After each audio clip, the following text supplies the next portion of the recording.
میں سوچ رہا تھا کہ ماں جی صبح آئی تھیں، شام کو بھی آنا چاہیے تھا، پتہ نہیں اب تک کیوں نہیں آئیں۔ شانی نے لکھا، تمہیں یہ معلوم ہونا چاہیے کہ میں نے ابتدائی تعلیم لندن میں حاصل کی، اس کے بعد اسکاٹ لینڈ یارڈ میں تربیت حاصل کرتی رہی۔ میں انسان کا چہرہ اور اس کی آنکھیں پڑھ لیتی ہوں، مجھے سگنل کوڈز اور تحریر شناسی میں مہارت حاصل ہے۔ ابھی جو تم نے ماں جی کے نہ آنے کے سلسلے میں لکھا ہے تو اس تحریر میں حروف کے دائرے اور خطوط بگڑ گئے ہیں۔ تم اپنی پہلی تحریروں سے خود موازنہ کر کے دیکھ لو۔ اس نے اپنی تحریروں کا موازنہ کیا، پھر لکھا، ہاں میری خوش خطی میں کچھ فرق پڑ گیا ہے۔ یہ میرے لیے حیران کن اطلاع ہے کہ تم نے لندن اور اسکاٹ لینڈ یارڈ میں تعلیم و تربیت حاصل کی ہے۔ باخدا تم بہت ہی باکمال ہو۔ کیا مجھے بتاؤ گی کہ تم نے میری تحریر سے میری پریشانی کو کیسے سمجھا ہے؟ اس نے لکھا، انگریزی زبان میں AEIOU کے بغیر کوئی لفظ نہیں بنتا ہے۔ ان 5 حروف کو ووولز کہتے ہیں۔ ان 5 میں سے کوئی نہ کوئی حرف ضرور کسی لفظ میں موجود ہوگا۔ ووولز کی اہمیت کے پیش نظر اسکاٹ لینڈ یارڈ کے ماہرین تحریر نے ہمیں یہ سمجھایا ہے کہ کوئی لکھتے وقت ان 5 حروف میں سے کوئی بھی حروف بگڑے ہوئے انداز میں لکھ جائے تو اس کے اندر کی نفسیاتی تبدیلی کا پتہ چل جاتا ہے۔ اس کی وضاحت یوں ہے کہ A سے مراد ہے اینگری یعنی ناراض، E سے مراد ہے لوزنگ ایزینس یعنی سکون کا فقدان، I سے مراد انٹرنل ڈسٹربنس یعنی اندرونی انتشار، O سے مراد اوور پریشر یعنی بے حد دباؤ میں، اور U سے مراد الٹیمیٹلی رانگ یعنی فیصلہ کن غلطی پر۔ اس وضاحت کی روشنی میں اب اپنی تحریر پر غور کرو۔ تم نے جہاں کیپٹل حرف I لکھا ہے وہ ٹیڑھا یا ترچھا ہو گیا ہے، اور اسمال I لکھا ہے تو اس پر نقطہ لگانا بھول گئے ہو۔ اس کا مطلب یہ ہوا کہ تم انٹرنل ڈسٹربنس یعنی اندرونی انتشار میں مبتلا ہو۔ تم کسی بھی ماہر تحریر سے پوچھ لو، وہ یہی نتیجہ اخذ کرے گا۔ میں نے جو لکھا ہے وہ پتھر کی لکیر ہے۔ سچل نے لکھا، ونڈرفل، میں سوچ بھی نہیں سکتا تھا کہ تم اتنی صلاحیتوں کی حامل ہو، اور میں کیا، کوئی بھی تمہیں دیکھتا ہوگا تو تمہیں صرف گونگی بہری سمجھتا ہوگا۔ میری تعریفیں کر کے اپنی پریشانی نہ چھپاؤ، ٹالنے کا مطلب یہ ہوگا کہ مجھے اپنا نہیں سمجھتے ہو۔ تم اپنوں سے بھی زیادہ اپنی ہو۔ بات دراصل یہ ہے کہ وہ تمام حقائق لکھنے لگا کہ باپ اسے اپنی طرح چور دروازوں سے دولت کمانے کے گر سکھانے کے لیے جیل بھیج رہا ہے۔ اس کے نانا بھی اس شرط پر اپنی نواسی سے اس کی شادی کریں گے جب وہ اپنے بابا سائیں کی گدی سنبھال لے گا، ورنہ اسے اس لیے گولی مار دی جائے گی کہ اس نے تھانے میں گاڈ فادر کو گولی مارنے کا ارادہ کیا تھا۔ پھر شانی کے پاپا آئے تھے۔ انہیں یہ باتیں معلوم ہوئیں تو انہوں نے مشورہ دیا کہ سچل لوہے کو کاٹنے کے لیے لوہا بن جائے، دشمنوں کو خوش فہمی میں رکھنے کے لیے جیل جائے، لیکن ماں کی ہدایت کے مطابق رزق حلال پر قائم رہے۔ اس نے پہلے بھی 20 کروڑ روپے قومی خزانے میں جمع کرائے تھے۔ ایک دن باپ کی گدی سنبھال کر قوم سے لوٹے ہوئے کروڑوں اور اربوں روپے قومی خزانے میں پہنچا دے گا، لہٰذا وہ شانی کے پاپا کی ہدایات پر عمل کرتے ہوئے ضرور جیل جائے گا۔ اس طرح ماں کے دل سے یہ خوف بھی نکل جائے گا کہ گاڈ فادر کے کارندے اسے گولی مار دیں گے۔ شانی نے وہ سب پڑھنے کے بعد لکھا، پاپا نے تمہیں فولاد بننے کا مشورہ دیا ہے، تمہیں اس مشورے پر ضرور عمل کرنا چاہیے۔ ایسے ہی وقت نورن سہاگی کے محلے سے کچھ لوگ آئے، وہ سب دروازے کے باہر کھڑے رہے۔ ایک معمر شخص اندر آیا۔ سچل نے ان سب کے سنجیدہ اور اداس چہروں کو دیکھ کر پوچھا، ماں جی کہاں ہیں؟ معمر شخص نے قریب آ کر تھر تھراتے ہوئے ہاتھ سے ایک طے کیا ہوا خط اسے نکال کر دیا۔ سچل نے اسے فوراً لے کر کھولا، وہ اس کی ماں کا خط تھا۔ اس نے لکھا تھا، میرے لال، جگ جگ جیو، میں ہسپتال میں تم سے مل کر آئی تو گھر پہنچنے تک تمام راستے انگاروں پر چلتی رہی، سوچتی رہی کہ میں نے تمہیں اس گاڈ فادر اور تمہارے باپ کے رحم و کرم پر چھوڑ کر اچھا کیا یا نہیں۔ میں 28 برسوں سے تمہیں اچھا بنانے کی جدوجہد کرتی رہی، آج ہار گئی، ایک اچھے کو بروں کے حوالے کر کے آ گئی۔ میں نے ایسا کیوں کیا؟ میں نے اپنی ممتا کو ٹٹول کر دیکھا تو پتہ چلا کہ سب سے کمزور جذبہ ممتا کا ہے۔ میں نے تمہیں جیل کی صعوبتوں میں دن رات گزارنے کے لیے پیدا نہیں کیا ہے۔ میں نے تمہارا زخمی بازو دیکھا ہے۔ میں نے تمہیں گاڈ فادر کی گولیاں کھا کر مرنے کے لیے 28 برس کا گبرو جوان نہیں بنایا ہے۔ جب میں نے دونوں طرف سے دھمکیاں سنی تو میری آنکھوں نے تمہارے بدن پر کفن دیکھا اور میرا بڑھاپا تھرا کر رہ گیا۔ میں ہیرے جیسے بیٹے کو کیچڑ میں پھینک آئی کہ چلو کیچڑ ہی صحیح، زندہ تو رہے گا۔ گھر پہنچ کر ذرا دم لیا تو اس گھر کی چار دیواری نے یاد دلایا کہ میں نے رزق حلال کھانے کے لیے اور اپنے بیٹے کی اچھی تربیت کرنے کے جذبے کے تحت اپنے شوہر اور حویلی کی شان و شوکت کو چھوڑا تھا۔ میں عبادت کے طور پر بیٹے کو خدا اور رسول صلی اللہ علیہ وآلہ وسلم کی ہدایات پر عمل کراتی رہی، لیکن 28 برس کی عبادت کو آج مٹی میں ملا دیا۔ میں شر کے سامنے کیوں جھک گئی؟ کیا قربانی دینے کا وقت آئے تو ایمان کے راستے سے ہٹ جانا چاہیے؟ یہ تو ایک ماں کی کمزوری ہے جو اولاد کو بے ایمان بنا رہی ہے۔ جو ماں بچے کو دودھ پلاتی ہے وہ اسے زہر پینے کے لیے سانپوں کے درمیان چھوڑ نہیں سکتی۔ یہ بات میری سمجھ میں آنے لگی کہ میں نے تمہیں زندہ سلامت رکھنے کے لیے ایسا کیا ہے، یعنی ایسی زندگی کے لیے چھوڑ آئی ہوں جو سانپوں کے زہر سے تمہیں ملا دے گی۔ جب میں نے سمجھنے کی کوشش کی تو یہ سمجھ میں آیا کہ میں تمہاری لاش نہیں دیکھ سکتی تھی۔ یہ ماں اتنی کمزور ہے کہ تمہارے بازو کا زخم دیکھ کر نیم مردہ سی ہو گئی۔ خدا نہ کرے وہ تمہیں جان سے مار ڈالیں گے تو کن آنکھوں سے تمہارا جنازہ دیکھے گی؟ کمزور تم نہیں، میں ہوں۔ تم اپنے بابا سائیں کے دباؤ میں نہیں آئے، تم حق پرستی میں گاڈ فادر سے بھی ٹکرا گئے۔ اگر میں اب بھی اپنی آنکھیں بند کر لوں، تمہاری لاش نہ دیکھنے کے لیے اپنی آنکھیں پھوڑ لوں یا اپنی کمزور آنکھوں کو ہمیشہ کے لیے سلا دوں، تو تم مردانہ وار شیطانی قوتوں کو منہ توڑ جواب دے سکتے ہو۔ خدا نہ خواستہ موت آئی تو مر جاؤ گے، لیکن مجھ جیسی کمزور ماں یہ دیکھنے کے لیے نہیں رہے گی۔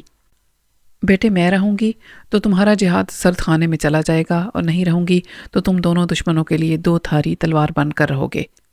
معاف کرنا بیٹے، میرا یہ فیصلہ تمہارے پاس پہنچنے تک بہت دیر ہو چکی ہوگی، میں بہت دور جا چکی ہوں گی، مگر میری دعائیں اور نیک تمنائیں تمہاری ساتھ رہیں گی۔ خدا حافظ۔ خط کے اختتام پر سچل نے تڑپ کر پوچھا، یہ کیا ہے؟ یہ نہیں ہو سکتا۔ اس نے محمد شخص کو جھنجھوڑ کر پوچھا، باب دین محمد، یہ میری ماں جی نے نہیں لکھا ہے نا؟ یہ جھوٹ ہے نا؟ بولو بابے، چپ کیوں ہو؟ بولو۔ شانی نے سچل کے ہاتھ سے وہ خط اپنی طرف کھینچ لیا۔ خط سندھی زبان میں لکھا ہوا تھا۔ وہ سندھی، اردو، پنجابی اور پشتو وغیرہ نہیں جانتی تھی۔ اس نے صرف انگریزی اور فرانسیسی زبان سیکھ رکھی تھی۔ وہ سمجھنا چاہتی تھی کہ اس کاغذ پر کیا لکھا ہے، جسے پڑھ کر سچل جنونی انداز میں کچھ کہہ رہا تھا۔ بابے نے روتے ہوئے کہا، بیٹے حوصلے اور صبر سے سنو، تمہاری ماں جی اب ہماری دنیا میں نہیں رہی۔ وہ پھر اسے جھنجھوڑ کر بولا، یہ کیسے ہو سکتا ہے؟ وہ میرے پاس آئی تھی، زندہ آئی تھی، اور تم کہہ رہے ہو کہ وہ زندہ نہیں ہیں۔ دروازے پر کچھ لوگ تھے، ان میں سے ایک نے کہا، پتہ نہیں ماں جی نے ایسا کیوں کیا، چھت کی بلی سے رسی باندھ کر گلے میں پھندا ڈال لیا۔ نہیں، سچل نے چیخ کر کہا، تڑپ کر پلنگ سے اتر کر نہیں نہیں کہتا ہوا دروازے کی طرف گیا۔ وہاں کھڑے ہوئے محلے کے لوگوں نے اسے پکڑ کر کہا، رک جاؤ، ہم ٹیکسی لائے ہیں، آرام سے چلو، تم زخمی ہو۔ شانی نے ایک ایک کو پکڑ کر اشاروں سے پوچھا کہ اسے کیا ہو گیا ہے۔ اس کی ماں مر گئی ہے، ایک نے کہا، دوسرے نے بھی اسے یہی بتایا۔ تیسرے نے پوچھا، کیا تم بہری ہو؟ اتنے لوگ کہہ رہے ہیں اور تمہیں سنائی نہیں دیتا۔ دروازے کے باہر دو پولیس والوں نے آ کر گرجتے ہوئے کہا، ہسپتال کو مچھلی بازار کیوں بنا رکھا ہے؟ چلو بھاگو یہاں سے۔ ایک جوان نے کہا، سچل بھائی کی ماں فوت ہو گئی ہے، ہم اسے تسلیاں دے کر لے جا رہے ہیں۔ دونوں سپاہیوں نے اپنے شانوں پر سے رائفلیں اتاری۔ ایک نے کہا، یہ تمہارے باپ کا گھر نہیں ہے، پولیس اسپتال ہے، یہ ہماری کسٹڈی میں ہے، یہاں سے گھر نہیں جیل جائے گا۔ سچل نے غصے سے سپاہی کو دیکھا، ان کی رائفلوں کے رخ اسی کی طرف تھے۔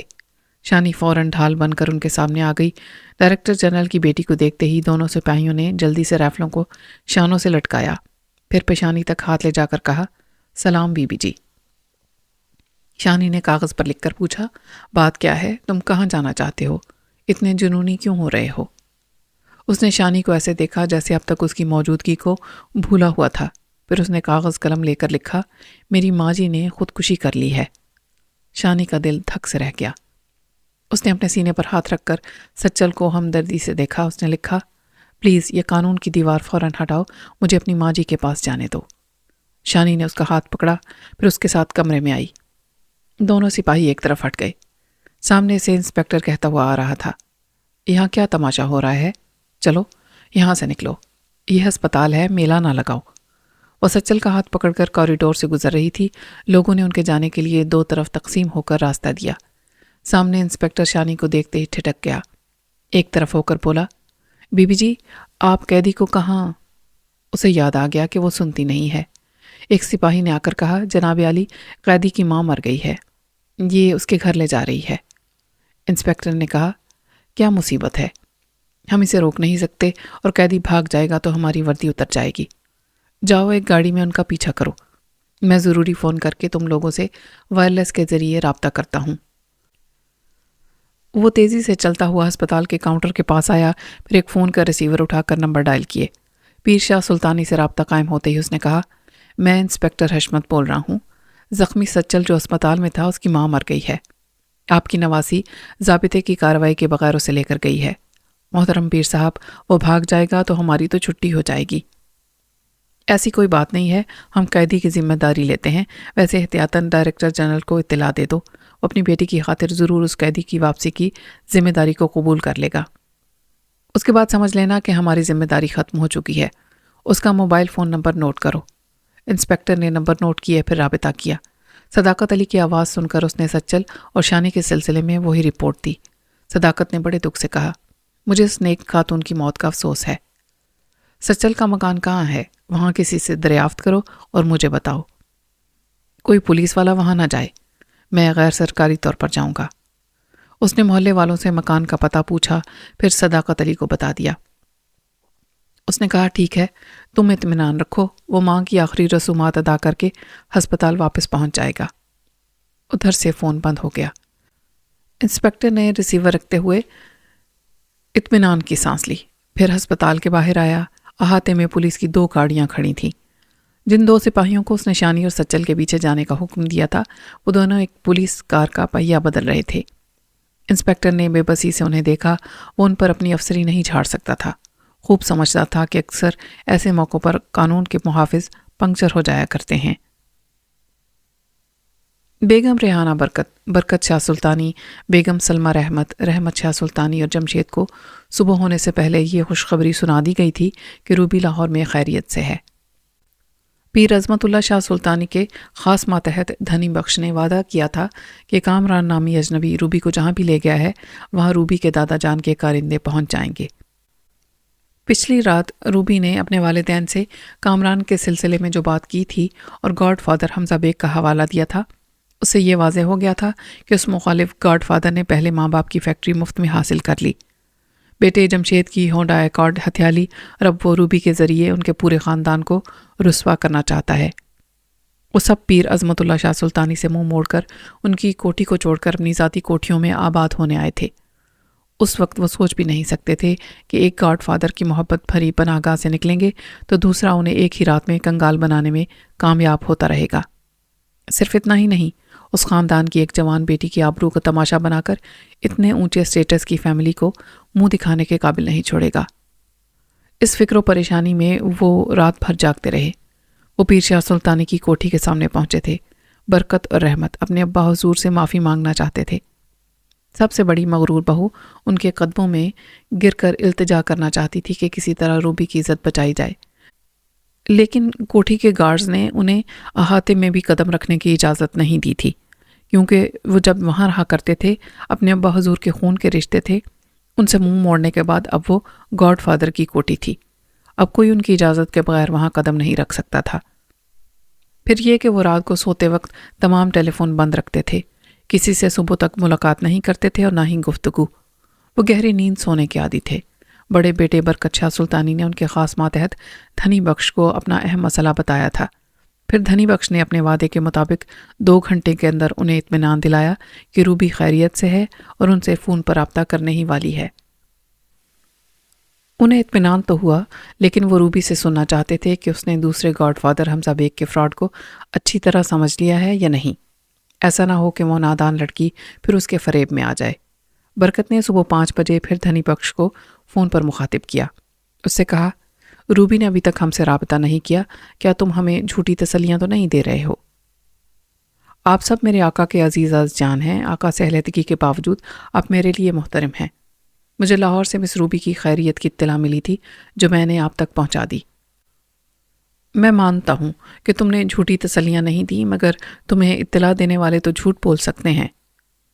جناب سنی بابا تو کبھی جھوٹ نہیں بولتے۔ یہ سنی کہاں سے آ گیا بیچ میں؟ جناب ہم سے پہلے سنی بابا نے مس روبی کا پتہ ٹھکانہ معلوم کر لیا تھا۔ اگر سنی بابا نہ ہوتے اور ہم مس روبی کو تلاش کرنے میں ذرا بھی دیر کرتے تو آپ کے خاندان کی عزت خاک میں مل جاتی۔ یہ کریڈٹ سنی بابا کا ہے۔ انہوں نے مس روبی کو گاڈ فادر حمزہ بیگ کے پنجوں سے رہائی دلائی ہے۔ ٹیلی فون سیٹ کا سپیکر آن تھا، سبھی باتیں سن رہے تھے۔ سلمہ نے خوش ہو کر کہا، میرے بیٹے نے اتنا بڑا کارنامہ انجام دیا ہے۔ رحمت سلطانی نے اپنے سینے پر ہاتھ مار کر کہا، آخر میرا بیٹا ہے، روبی اس کی امانت ہے، اس نے اپنی امانت کی حفاظت کی ہے۔ روبی کی ماں ریحانہ اپنے صوفے سے اٹھ کر سلمہ کے پاس آئی، پھر اسے لپٹ کر مارے خوشی کے رونے لگی۔ جمشید نے کہا، میں حیران ہوں، میں تو اسے مسخرہ اور مکھی مار سمجھتا تھا، اس نے تو گاڈ فادر جیسا شیر مار دیا۔ برکت شاہ سلطانی نے کہا، باتیں ختم کرو، دل نکل رہا ہے، ہمیں تھوڑی دیر سونا چاہیے۔ ریحانہ نے کہا، آپ سو جائیں، پتہ نہیں کب ہماری بیٹی کا فون آ جائے۔ اس رات نے انہیں بڑی ٹھوکریں ماری تھیں، وہ تھک کر نڈھال ہو گئے تھے، لیٹتے ہی سو گئے۔ کوئی کوٹھی کے اندر انہیں جھانک کر دیکھتا تو سب کے سب مردہ نظر آتے۔ یوں بھی گہری نیند سونے والے نیم مردہ ہی ہوتے ہیں، انہیں اپنی خبر نہیں ہوتی کہ وہ کہاں ہیں۔ سپہر کے 3 بجے گھنٹی سنائی دی، لاشعور میں گھنٹی سمائی ہوئی تھی۔ ریحانہ چونک کر اٹھی، ادھر سے ادھر دیکھا۔ سلمہ نے ریسیور اٹھانے کے لیے ہاتھ بڑھایا۔ سلمہ کے ہاتھ میں ریسیور آیا، اس نے کان سے لگا کر کہا، ہیلو ہیلو روبی، ہیلو سنی۔ ریحانہ نے اس سے ریسیور چھین کر اپنے کان سے لگاتے ہوئے کہا، ہیلو کون ہے؟ پھر گھنٹی کی آواز سنائی دی۔ برکت شاہ نے کہا، وٹ نان سینس، ارے بھائی فون کی گھنٹی نہیں، دروازے کی کال بیل ہے، جاؤ جمشید جا کر دیکھو کہ کون ہے۔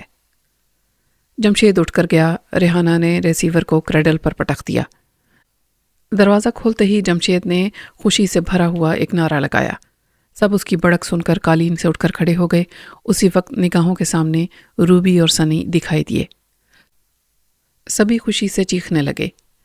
تمام بزرگ ان دونوں سے لپٹ کر پیار کرنے لگے اور پوچھنے لگے، یہ تم دونوں اچانک کیسے چلے آئے؟ سنی نے کہا، اور کیسے آتے، ہوائی جہاز سے 1.5 گھنٹے میں لاہور سے کراچی۔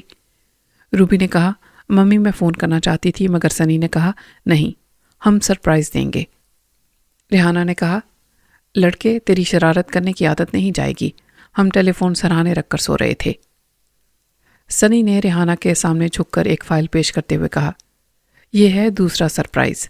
حمزہ بیگ نے فراڈ سے جو فیکٹری ہتھیالی تھی اسے ہم نے دوبارہ سے آپ کے نام ٹرانسفر کرا دیا ہے۔ وہ تمام بزرگ حیرانی سے فائل کے اوراق کو الٹ پلٹ کر دیکھ رہے تھے۔